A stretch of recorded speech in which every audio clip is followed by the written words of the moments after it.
Donc c'est des enfants qui ont des antécédents de prématurité. Juste pour les vidéos, ça m'a mis.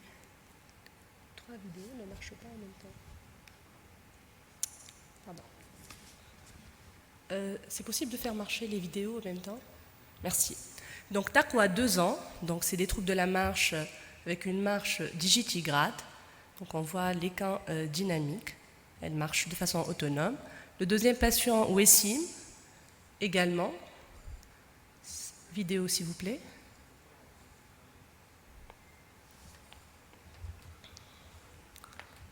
Merci. Il faut juste appuyer sur le...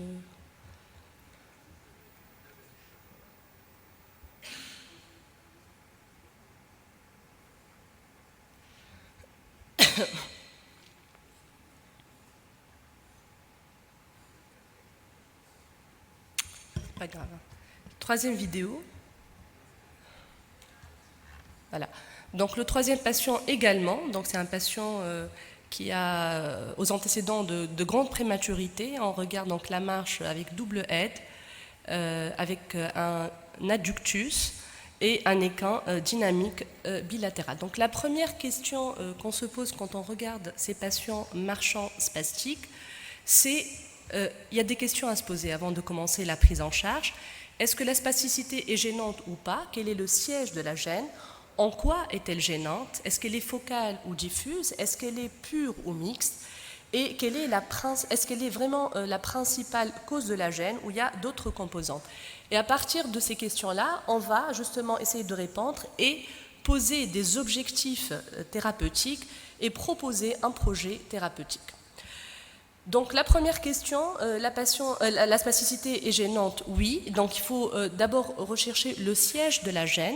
Donc en général, quand on a un patient avec une hémiparésie, donc il faut regarder aussi bien le membre supérieur que le membre inférieur et donc voir justement la gêne, elle siège à quel niveau, à quel groupe musculaire. Donc par exemple tout à l'heure chez nos enfants, on avait un équin qui est au premier plan et donc il faut justement bien analyser les muscles qui sont concernés. Et donc l'objectif principal, c'est d'améliorer le schéma de la marche. Alors, quel groupe musculaire? Donc il faut regarder les muscles en particulier, donc on a tendance à examiner quand on a une spasticité focale, donc les adducteurs, les ischio-jambiers et les triceps suraux.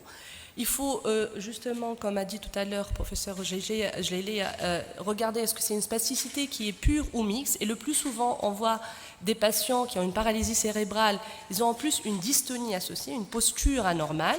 Et bien sûr, vérifier le stade de cette spasticité. Est-ce qu'on est encore à un stade dynamique où on peut traiter, on verra tout à l'heure, par les injections de toxines, ou encore, donc on est en stade fixé.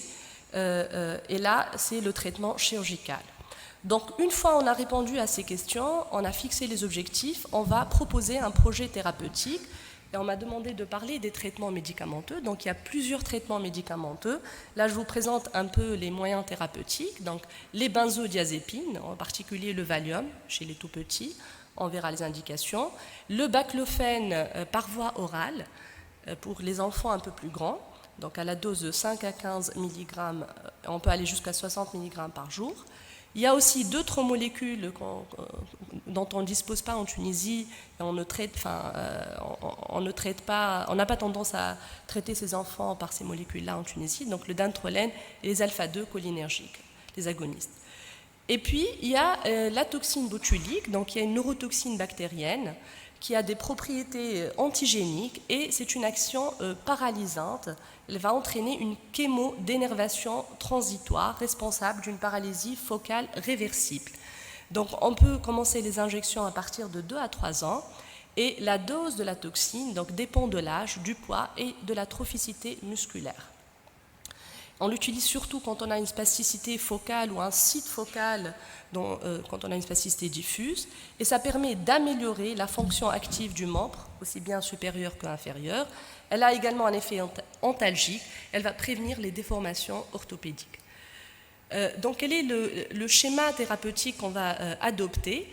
Donc, quand on est dans le cadre d'une spasticité plutôt diffuse, générale, avec parfois une composante donc dystonique, on peut proposer ce qu'on a parlé tout à l'heure des médicaments par voie orale, donc les GABAergiques.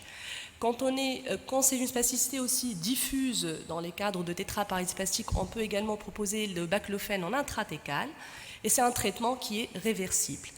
Alors quand on est plutôt dans une spasticité focale, c'est plutôt la toxine botulique, et on voit dans un algorithme où donc l'âge aussi est très important. Plus on commence tôt, plus c'est efficace, et plus on agit sur cette composante dynamique, en particulier entre 2 à 6 ans. Donc à partir de 6-7 ans, on va plus aller vers la chirurgie. Et puis, il y a une autre méthode donc neurochirurgicale, c'est la rhizotomie dorsale sélective qu'on peut proposer dans certains cas de spasticité donc diffuse, et c'est un traitement permanent. Donc là, je vous remontre un peu les vidéos des patients qu'on a vus au début, donc qui ont eu des injections de toxine botulique. Deuxième vidéo, on a vu déjà la première, s'il vous plaît. Donc on a vu cette petite qui nous a consulté à l'âge de 2 ans. Donc elle a reçu plusieurs injections de toxine botulique au niveau des triceps suraux. Et quand on regarde l'évolution après injection, s'il vous plaît, deuxième vidéo.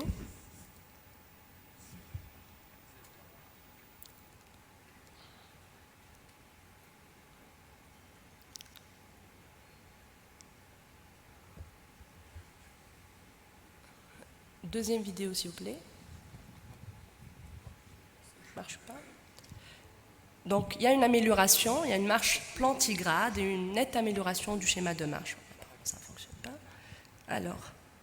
Alors un autre patient qu'on a vu tout à l'heure, donc il a quand même une spasticité aussi bien des ischio-jambiers mais aussi au niveau des triceps suraux. Deuxième vidéo s'il vous plaît. Donc il a reçu des injections de toxines et on note quand même il y a une amélioration du schéma de marche, il est plus autonome. Et il a gardé quand même ce flessum des genoux.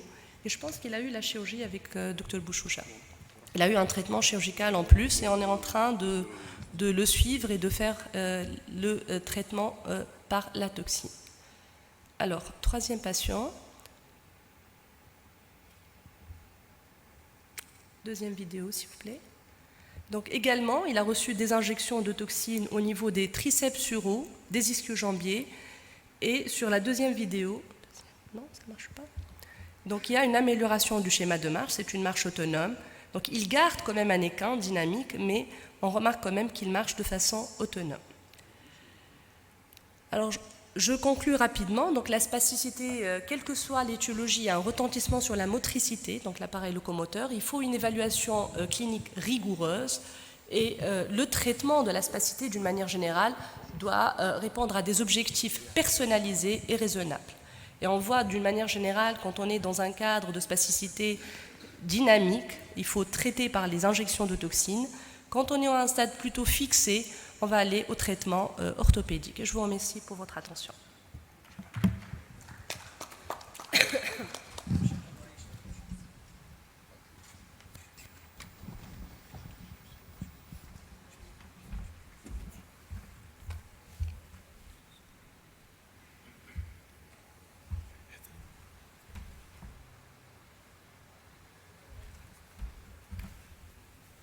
Donc j'enchaîne avec le diagnostic des anomalies secondaires.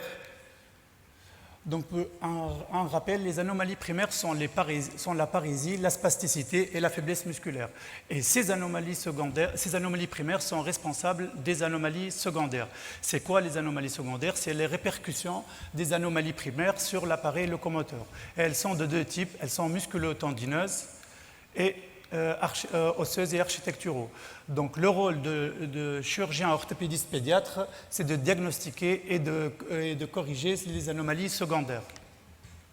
Donc je commence l'examen clinique, donc il doit être méthodique, exhaustif, stéréotypé et systématique.